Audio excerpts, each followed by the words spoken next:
জামানে ফি হাদাইনিল কবরাইন, হুজুর বলতেছেন এই দুইটা কবরের মধ্যে আযাব হচ্ছে। সাহাবায়ে কেরাম বলে কাইফা আরাফতা ইয়া রাসূলুল্লাহ, আপনিও যেখানে আমরাও সেখানে আমরা দেখছি, আপনি কিভাবে বুঝলেন? হুজুর বলেন কাশাফ আল্লাহু বাইনা ইয়াদাইয়া, আমার সামনে আল্লাহ তাআলা খুলে দিয়েছে, আমি দেখতেছি দুইজন আযাব ভোগ করতেছে, দুইজনের কবরে জাহান্নামের সাথে দরজা খুলে দিয়েছে। ফামা বালুহুমা, হুজুর এদের সমস্যা কি, কোন কারণে এদের আযাব হচ্ছে? ওরা কি মুসলমান না কাফের? কয় দুইজন মুসলমান, দুইজন মুসলমানের কবরে আযাব হচ্ছে, দোষ কি? কয় হুজুর বলেন এই দুইজন লোকের পারিবারিক অবস্থা সন্ধান করো। কবরওয়ালাদের বাড়ি খবর নিয়ে দেখা গেল দুইজনের অবস্থা জানা গেছে। একজনের সমস্যা জিবরিল আগে হুজুরকে বলে দিয়েছে, একজনের সমস্যা হলো লোকটা নামাজ পড়তো, সবকিছু কমপ্লিট, এমসিবিন নামিমা, ওই লোকটার স্বভাব ছিল চগলখুরি করা। এই চগলখুরি করা, চগলখুরি তো বোঝেন, এই চগলখুরি করার কারণে ওই লোকটার অবস্থা এই হয়েছে যে কবরে আল্লাহ তাআলা তাকে আযাব দিচ্ছে, তার কোনো তাই ঠেকাতে পারেনি। দ্বিতীয় জনের কবরের আযাবে, দ্বিতীয় জনের কবরে আযাব হলো লা ইয়াস্তানজি আনিল বাউল, লোকটা পেশাব থেকে পরিচ্ছন্নতা অর্জন করত না। পুরুষরা পেশাব করে, পুরুষের পেশাব আর নারীদের পেশাবের ভিতরে পার্থক্য আছে। এই লোকটা পুরুষ মানুষ পেশাবের থেকে পরিচ্ছন্নতা অর্জন করতো না, পেশাব করে জায়গা থেকে পানি দিয়ে চলে আসতো।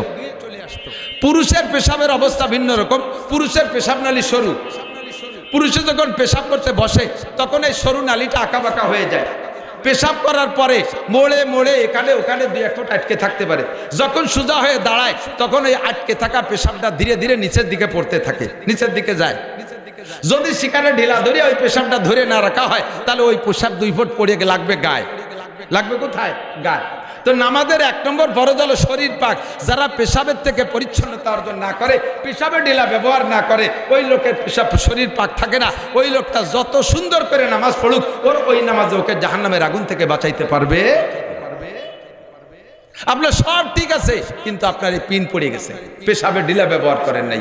ও দোস্ত এদিক তাকান, 1 বান্ডিল টিস্যু পেপার কিনলে, একজন পুরুষের জন্য 1 বান্ডিল টিস্যু পেপার কিনলে, পেশাব এবং পায়খানা একজন যদি একা ব্যবহার করে, 1 বান্ডিল 25 টাকা দামের 1 বান্ডিল টিস্যুতে তার 1 মাস পর্যন্ত হয়ে যায়। একা একা ব্যবহার করে দেখেন, আমার বাড়ির প্রত্যেকের বাথরুম আলাদা, আমার বাথরুম আলাদা, আমার 1 বান্ডিল টিস্যুতে 1 মাস হয়ে যায়। দোস্তরে কিয়ামতের ময়দানে পরিষ্কার হাদিসে আসছে, যে ব্যক্তি দুনিয়ায় পেশাব পায়খানা ঢিলা ব্যবহার করলো, কিয়ামতের ময়দানে আল্লাহ তাআলা ঢিলাগুলোকে রূপ পাল্টাইয়া আপনার নেকির পাল্লায় তুলে দেওয়া হবে। হযরত ওমর ইবনে খাত্তাব রাদিয়াল্লাহু তাআলা একটা হাদিস আসছে, হযরত ওমর পেশাব কইরা ঢিলা ব্যবহার করছে, হযরত আলী দূর থেকে দেখে ফেলাইছে, দেখে ঢিলা ব্যবহার করার পদ্ধতি কি বলতে একটু শরম লাগতেছে। হযরত আলী দেখে হযরত ওমরকে বলতেছেন, ভাই আপনি পেশাবের পরে ঢিলা ব্যবহার করলেন কিভাবে?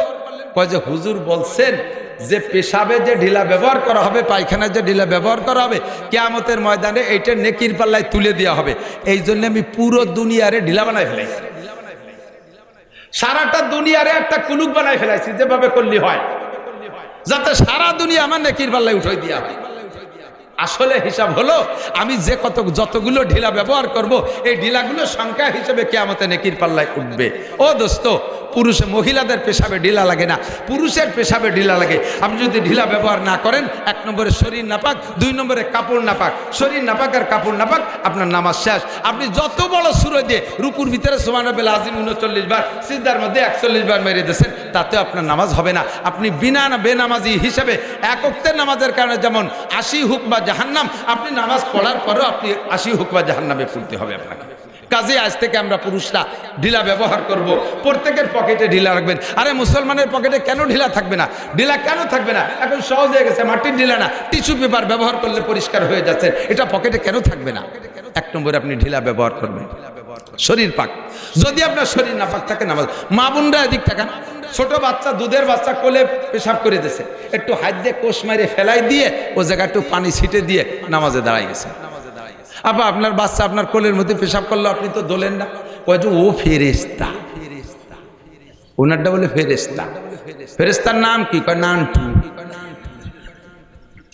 নান্টু নামে কোনো ফেরেশতা আছে? আরে ফেরেশতাদের বৈশিষ্ট্য হলো লা ইয়াকুলু ওয়া লা ইয়াশরাবু, ফেরেশতারা খায় না পান করে না, লা ইয়াবুতু ওয়া লা ইয়াবুলু, পেশাবও করে না পায়খানাও করে না, লা ইয়ানামু ওয়া লা ইয়াস্তায়কিজু, ঘুমও যায় না সজাগও হয় না। তোমারটা দিক জন্মের খায় আশের বাচ্চার মতো গেলে ফ্যাস ফ্যাস করে মারতি তালে রয়েছে, তাই তোমারটা ফেরেশতা হয় কি করে? তোমারটার পেশাব পায়খানা সম্পূর্ণ নাপাক, কাপড়ে লাগছে, ওই কাপড় ওইভাবে কোষ মেরে ফেলাই দিয়ে পানি ছিটে দিলে হবে না, ওটাকে ধুইতে হবে এবং কাপড় সুয়াইয়া যদি গায়ে লাগে ও গাও ধুইতে হবে। হুজুর তাহলে ডেলি কতবার কাপড় পাল্টাবো, কতবার আমি এই কাপড় পাল্টাবো?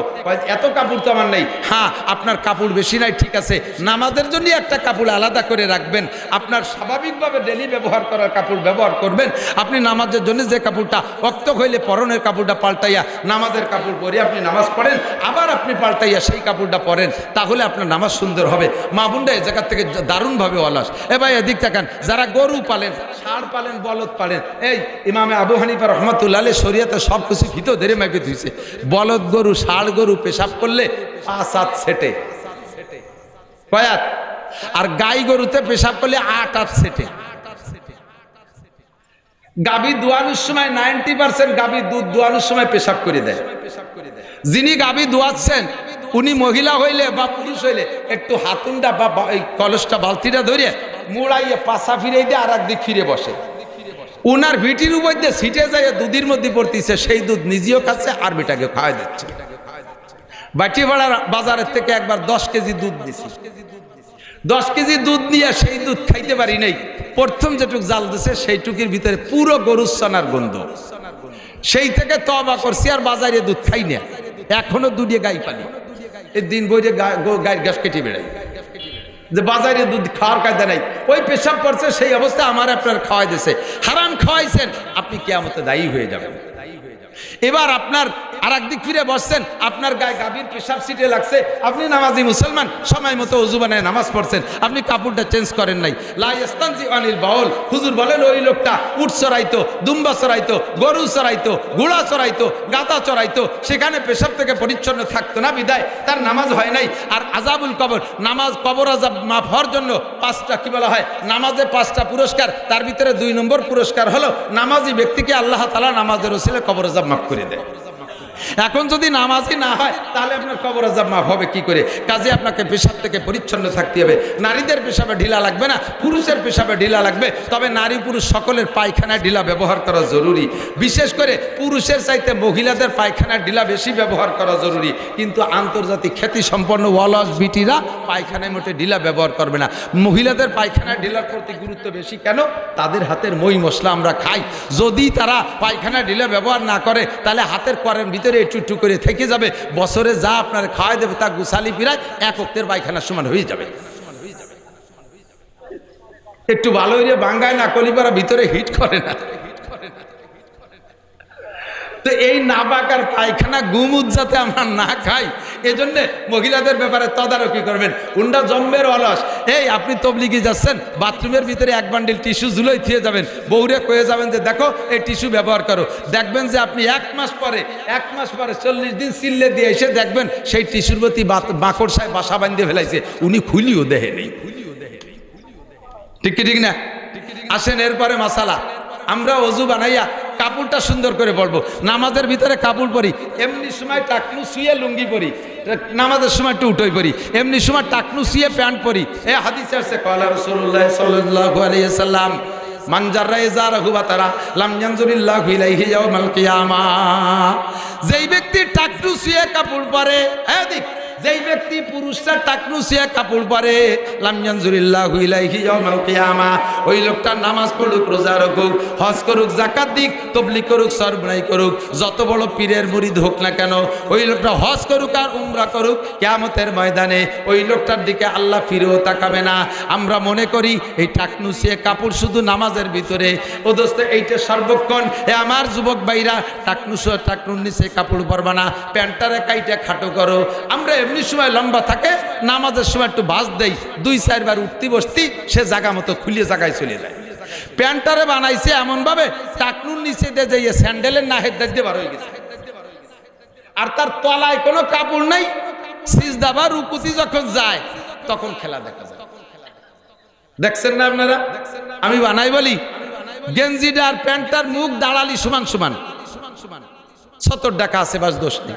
যখনই রুকুতি গেছে তখন টাইট হয়ে গেছে, প্যান্টটা ওই দিক সরে চলে গেছে, গেঞ্জিটা এই দিক চলে আইছে, হাসার গিরে গুড়ি 1 বিঘত বার হয়ে গেছে। 2 নম্বরে 70 টাকা ফরজ। বলেন 70 টাকা। 70 কাকে বলে? পুরুষের 70 নাভির উপরের থেকে, নাভির উপরে একেবারে এ পাশ ও পাশ সব পাশ, নাভির পাশে ঢাকা আছে গেঞ্জি দিয়ে, প্যান্ট দিয়ে, কিন্তু পিছন পাশে সিজদাবার উপর থেকে খানিক বেরোয় গেছে। এই বেরোয় যা 70 ফরজ, যেটা ঢাকা ফরজ, এইটা যদি নামাজের মধ্যে খুলে 3 তসবিহ পরিমাণ খোলা থাকে, সুবহান রাব্বিল আযীম, সুবহান রাব্বিল আযীম, সুবহান রাব্বিল আযীম, একটু টাইম যদি খোলা থাকে তাহলে নামাজ বাতিল। মহিলাদের নামাজের ভিতরে চুলের আগার থেকে পায়ের তালু পর্যন্ত নামাজের মধ্যে ঢেকে রাখা ফরজ, কোনো অঙ্গ বেরোইতে পারবে না। মহিলাদের নামাজের ভিতরে হাত একটা অঙ্গ, চুল একটা অঙ্গ, পা একটা অঙ্গ, বগল একটা অঙ্গ, এক একটা অঙ্গ আলাদা। কাপড় যদি নামাজের ভিতরে পড়ছে ঠিক করে, কিন্তু নামাজের ভিতরে ফ্যানের বাতাসে মাথাতে কাপড় পড়ে গেছে, মহিলা মনে করছে যে আমি তো দাঁড়াইছি তো ঠিক মতো, পরে ফ্যানে ফেলাই দিলে আমার দোষ কি? ওই অবস্থায় উনি নামাজ পড়ে উঠছে, ওনার নামাজ হয়নি। সিজদার থেকে উঠে যখন বসছে, বাচ্চা 2 বছরই একটা দুধ খায়, সে আইসে সুযোগ পেয়ে মার গায়ের কাপড় টান দিয়ে ফেলাই দিয়ে দুধ খাওয়া শুরু করে দিয়েছে, এক পাশ দিয়ে কাপড় গা থেকে খুলে ফেলাই দিয়েছে। 3 তসবিহ পরিমাণ খোলা থাকলে নামাজ বাতিল। নামাজ ফরজ, নামাজ দাঁড়ায় পড়া ফরজ, ফরজ নামাজ দাঁড়ায় পড়া ফরজ। 90% মহিলারা নামাজ দাঁড়ায় পড়ার থেকে চরম অলস, দুনিয়ার সব কাম কাজ করে ঠিক মতো, নামাজের সময় গেলে ওনার হাত পায়ে বল থাকে না, ফরজ নামাজ বসে পড়ে। আবার নামাজ শেষ করে উঠে যায়, দান উড়তি বলতে চলে গেছে, খুলে নে 3 ছলি দান উড়োই বলইয়া জাকা নাকা গোলা ভরি বেলাইছে, অথচ নামাজের সময় আসলে ওনার গায়ে বল থাকে না। ফরজ নামাজ যদি বসে পড়ে তাহলে তার নামাজ হবে না, ফরজ নামাজ বসে পড়লে নামাজ হবে না। এবার আসেন আরেকটা মাসালা। আমরা এবার নামাজ ভাঙ্গার কারণ 19টে। কয়টা? নামাজ ভাঙ্গার কারণ কয়টা? 19টে।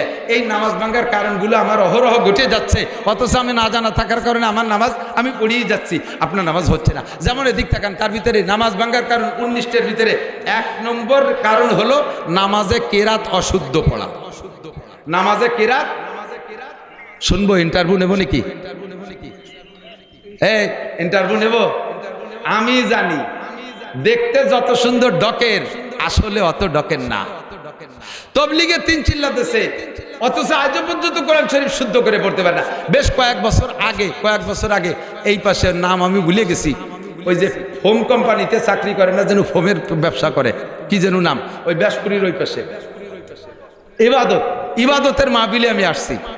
ওই জায়গায় নড়ালির থেকে একটা তবলিগ জামাত এসেছে, ওই পাশে নড়ালির থেকে, জেলা নড়ালির থেকে তবলিগ জামাত 3 দিন ওখানে কাটানোর পরে তবলিগের আমির সাহেব ওই দিন মাহফিলের দিন শেষ 3 দিনের 3য় দিন, ওই দিন ওই মাহফিল ওনার মসজিদের কাজ সাইরা আমার মাহফিলে আসছে, আইসি আমারে ধরছে, হুজুর আপনি সারা দেশে ওয়াজের মধ্যে তবলিগি রস করেন, আপনার এলাকায় তবলিগ করতে পারেন না? এই এলাকার মুসলমানরা আজও কলেমাটাও করতে পারে না। বলে কি মুসলমান কলেমা পড়তে পারে না? এরকম মুসলমান এখনো আছে। হুজুর আমরা যে মসজিদে আসছি ওই পাশে কোন মসজিদে যেন আসছে, আমাদের মসজিদে 3 দিন পর্যন্ত 3 বুড়োরে কলেমা মস্ক করাচ্ছি, আজকে আমি লাস্টে পরীক্ষা নিছি, আজও কলেমা পড়তে পারে নাই, অথচ নামাজ পড়তে পড়তে কপালে দাগ হয়ে গেছে। নিয়মিত ইশরাক পড়ে, আওয়াবিজ পড়ে, তবলিগের সময় লাগাইছে, অথচ আজও কলেমাটা শুদ্ধ করে পড়া শেখে না। কিন্তু পড়ে কি কয় যে আজও আমার লাস্টে ইন্টারভিউতে জব কলেমা শুনেছে, লা ইলাহা মুহাম্মাদুর রাসূলুল্লাহ। আমি ধমক দিছি, মিয়া আজ 3 দিন পড়াছি লা ইলাহা ইল্লাল্লাহ মুহাম্মাদুর রাসূলুল্লাহ, এখনো ইল্লাল্লাহ কইতে পারেন আপনি? কি আজ বাদে কাল যাবেন মরে, রাতারাত মরে যেতে পারেন, এখনো কলেমাটা শুদ্ধ করে পড়তে পারেন না? সে বুড়ো আমারে কয়, মিয়া সব জায়গার কলেমা একরকম না। বুঝাইছে তোমাকে নড়াইলে কলেমা ইল্লাল্লাহ আছে, আমাকে কুফাইলে কলেমা ইল্লাল্লাহ নাই। ও মুসলমান, নামাজের ভিতরে অশুদ্ধ পড়েন, সূরা ফাতিহা জিজ্ঞেস করলে এর ভিতরে 90% পাবলিক শুদ্ধ করে পড়তে পারবেন না। কথা বলেন ঠিক কি ঠিক না? একামত দেন। আমি আমার মাদ্রাসার মসজিদে কুরবানির বন্দে সম্ভবত সব ছাত্ররা চলে গেছে, হুজুররা কেউ নাই, একা একা মসজিদে নামাজ পড়ি। একজন পাবলিক আছে আমার পাশে, ও প্রত্যেক ওয়াক্তেই নামাজ পড়ে, ও সব মাদ্রাসা খোলা থাকলে মাদ্রাসা পড়ে, এমনি সময় পড়ে। ও মুসল্লি আর আমি একা, আমি ইমাম। ওরে এখন বললাম যে তুই ইকামত দে, তোরে ইকামত দিতে কইছে, ওয়াইলা টের পায় না। আমি কই ইকামত দে, ইকামত বুঝিস না? ও কানে হাত দিয়ে আজান দিয়ে শুরু করে দিয়েছে, ইকামত দিতে যে আজান দিয়ে শুরু করে দিয়েছে। এত মাদ্রাসা, এত আলেম ওলামার পেছের মধ্যে আজ ইকামত চেনো না। আবার ইকামত দিতে যে ইকামতের যে কোয়ালিটি তা শুনলি শয়তানও হাসতে হাসতে বেরোয় চলে যায়। আজান দেয় 12-14টা মসজিদের আজান মাইকে শোনা যায়, 14 মসজিদের আজান 14 রকম। আরে আজান কি 14 রকম না এক রকম? এক এক মসজিদে এক এক রকম আজান। কেন? আজানের মস্ক নাই। আল্লাহু আকবার, আল্লাহু আকবার, আল্লাহু আকবার, আল্লাহু আকবার, আশহাদু আল্লা ইলাহা ইল্লাল্লাহ, আশহাদু আন্না লা ইলাহা ইল্লাল্লাহ। আজান দাস ইকামত দেয়, কত কাদামি সালাহ, কত কাদামি সালাহ, আইউলাতের সালাহ, আইউলাতের সালাহ। মৌলানা মুজিবুর রহমান যুক্তিবাদী কইছিল এক মস্কারি গল্প। গেছি লন্ডন যাই এক মসজিদে দেই যে নামাজ পড়তে ঢুকছি, মসজিদে যে একামত দিচ্ছে, তো একামতে হাইয়াল আল ফালা যা কইল তাতে শোনা যাচ্ছে হালার বোথালা, হালার বোথালা। পরে নামাজের পরে ওরে ধরছি, এ তোর বাড়ি কোন জায়গা? পরে আমার বাড়ি বাংলাদেশের সিলেট। তো এই একামতে কি করি? এই হাইয়াল আল ফালা কলি না হালার বোথালা কলি? কয় যা কই তা কই, তাই 1 লাখ টাকা বেতন।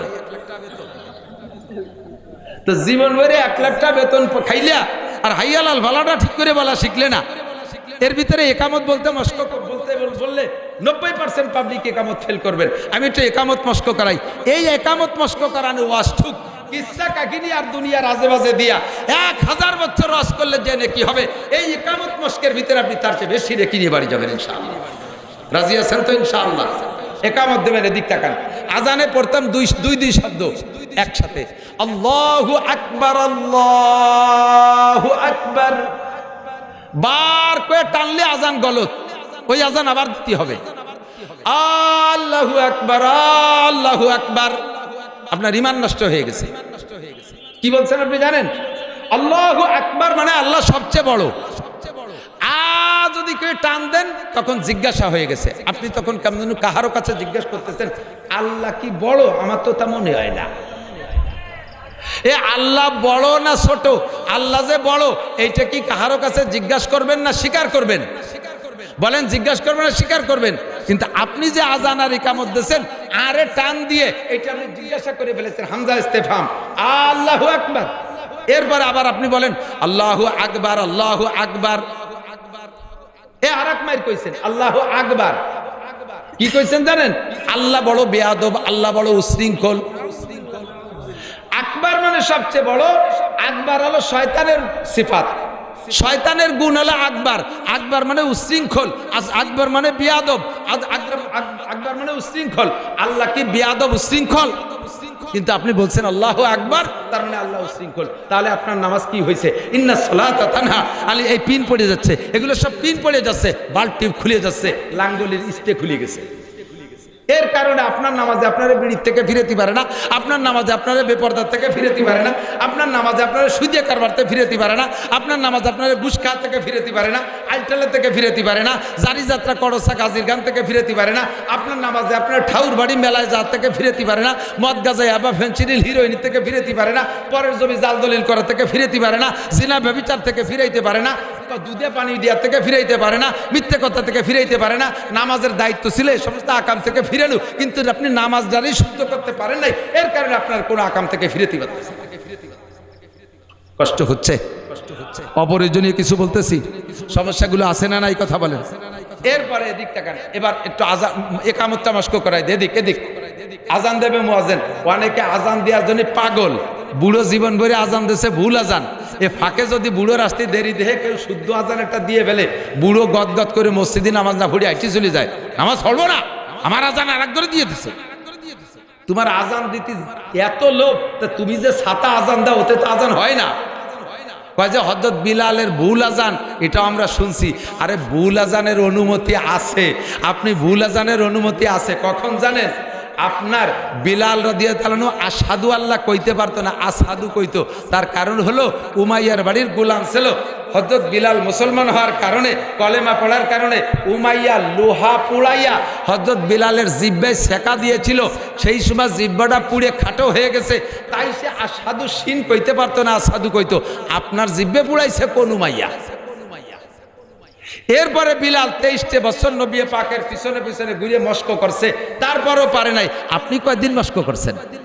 আপনারে মস্ক করতে যদি মসজিদি তবলিগ আইছে, যদি বলি যে কাকা মসজিদি যেন মস্ক আছে, কয় যে না আমার হলো মাজায় ব্যথা, বসে থাকতে পারি না, চার দোকানে ঘন্টার পর ঘন্টা বসে থাকবে, মসজিদে যাইতে পারে না, তবলিগি যে মস্ক করতে পারে না, হুজুরি কাছে মস্ক করতে পারে না। আপনাকে বিনা মস্কে এই যে ভুল আজান দিয়ে যাচ্ছেন, এই আজানের বিনিময়ে আপনি কিচ্ছু পাবেন না কিয়ামতের ময়দানে। একামতটা শুদ্ধ করে দেন। একামতের 4 শব্দ এক নিঃশেষে, প্রথম 4 শব্দ এক নিঃশেষে। আমি বলবো, আপনারা একটু বলবেন, আল্লাহু আকবার, আল্লাহু আকবার, আল্লাহু আকবার, আল্লাহু আকবার। একটু দেন না মস্ক, 4 শব্দ এক নিঃশেষে। এরপরে প্রত্যেক 2 শব্দ এক এক নিঃশেষে। আশহাদু আল্লা ইলাহা ইল্লাল্লাহ, আশহাদু আল্লা ইলাহা ইল্লাল্লাহ,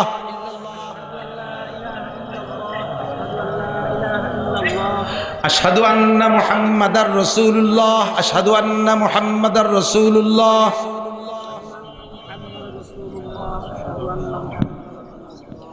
হাইয়া আলাস সালাহ, হাইয়া আলাস সালাহ। অনেকে কয় হাইয়া আলাস সালাতে, হাইয়া আলাস সালাহ, এতে হবে না, হাইয়া আলাস সালাহ, হাইয়া আলাস সালাহ। অনেকে কয় হাইয়া আলাল ফালাহ, হাইয়া আলাল ফালাহ, মাঝে একবার হাই কই একটা গাই দেয়, এই গাই হবে না, হাইয়া আলাল ফালাহ, হাইয়া আলাল ফালাহ। কদ কামাতিস সালাতু, কদ কামাতিস সালাহ, তাই নাকি? কদ কামাতিস সালাহ, কদ কামাতিস সালাহ। ওই নেই, অনেকে কইছে কদ কামাতিস সালাহ, কইছে কদ, কোন না কদ। আরে বিয়ে ওয়াজের একটু মস্ক হয়ে যাক, জীবন ভরে ওয়াজ চলছে না, আজকে একটু সহি হয়ে যাক। কদ কামাতিস সালাহ, কদ কামাতিস সালাহ, কদ কামাতিস সালাহ। শেষের 3 শব্দ এক নিঃশেষে। আল্লাহু আকবার, আল্লাহু আকবার, লা ইলাহা ইল্লাল্লাহ।